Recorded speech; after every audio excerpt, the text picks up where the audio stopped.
Love is a decision, it is a judgment, it is a promise.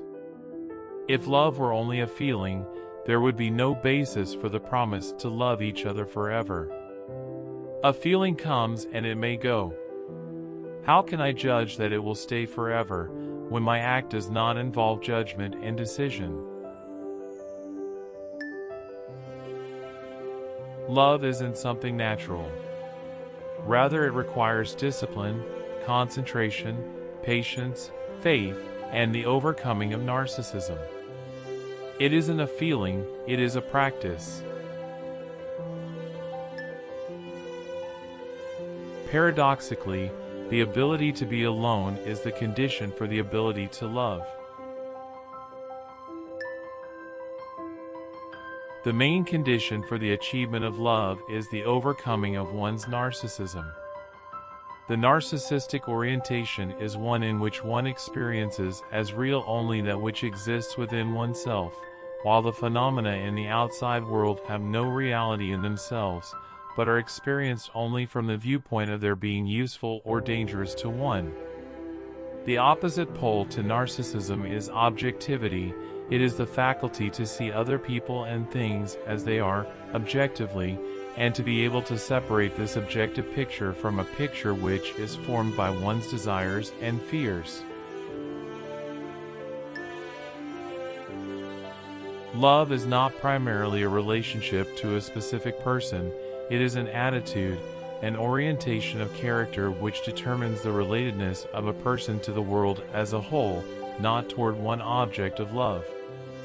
If a person loves only one other person and is indifferent to the rest of his fellow men, his love is not love but a symbiotic attachment, or an enlarged egotism. Yet, most people believe that love is constituted by the object, not by the faculty. Infantile love follows the principle, I love because I am loved. Mature love follows the principle, I am loved because I love. Immature love says, I love you because I need you. Mature love says, I need you because I love you. Modern man has transformed himself into a commodity. He experiences his life energy as an investment with which he should make the highest profit, considering his position and the situation on the personality market. He is alienated from himself, from his fellow men, and from nature. His main aim is profitable exchange of his skills, knowledge, and of himself, his personality package with others who are equally intent on a fair and profitable exchange. Life has no goal except the one to move, no principle except the one of fair exchange, no satisfaction except the one to consume. What does one person give to another? He gives of himself, of the most precious he has, he gives of his life. This does not necessarily mean that he sacrifices his life for the other, but that he gives him of that which is alive in him. He gives him of his joy, of his interest, of his understanding, of his knowledge, of his humor, of his sadness, of all expressions and manifestations of that which is alive in him. In thus giving of his life, he enriches the other person, he enhances the other's sense of aliveness by enhancing his own sense of aliveness. He does not give in order to receive, giving is in itself exquisite joy. But in giving he cannot help bringing something to life in the other person, and this which is brought to life reflects back to him. Modern man thinks he loses something, time, when he does not do things quickly. Yet he does not know what to do with the time he gains, except kill it. Giving is the highest expression of potency. In the very act of giving, I experience my strength, my wealth, my power. This experience of heightened vitality and potency fills me with joy. I experience myself as overflowing, spending, alive, hence as joyous. Giving is more joyous than receiving, not because it is a deprivation, but because in the act of giving lies the expression of my aliveness. The mature response to the problem of existence is love. To have faith requires courage, the ability to take a risk, the readiness even to accept pain and disappointment. Whoever insists on safety and security as primary conditions of life cannot have faith. Whoever shuts himself off in a system of defense, where distance and possession are his means of security, makes himself a prisoner. The task we must set for ourselves is not to feel secure, but to be able to tolerate insecurity. Most people are not even aware of their need to conform. They live under the illusion that they follow their own ideas and inclinations, that they are individualists, that they have arrived at their opinions as the result of their own thinking, and that it just happens that their ideas are the same as those of the majority.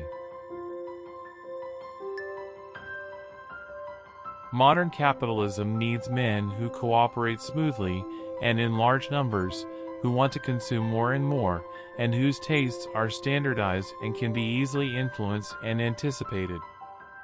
It needs men who feel free and independent, not subject to any authority or principle or conscience, yet willing to be commanded, to do what is expected of them, to fit into the social machine without friction.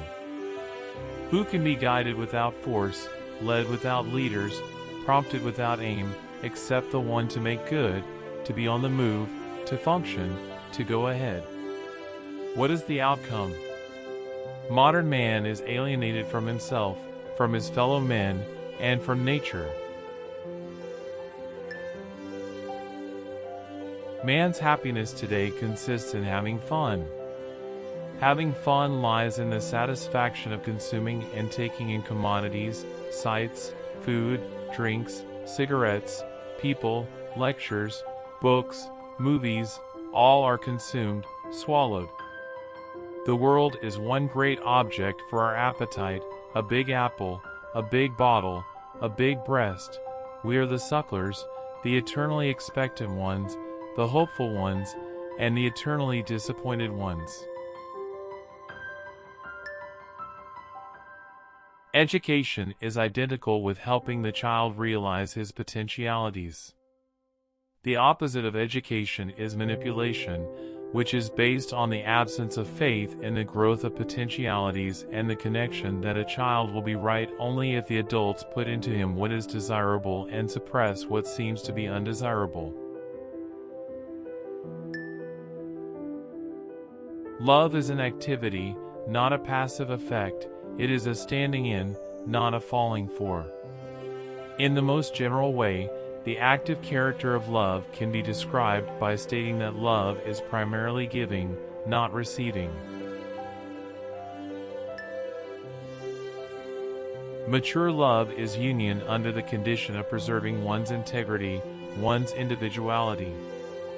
Love is an active power in man, a power which breaks through the walls which separate man from his fellow men, which unites him with others.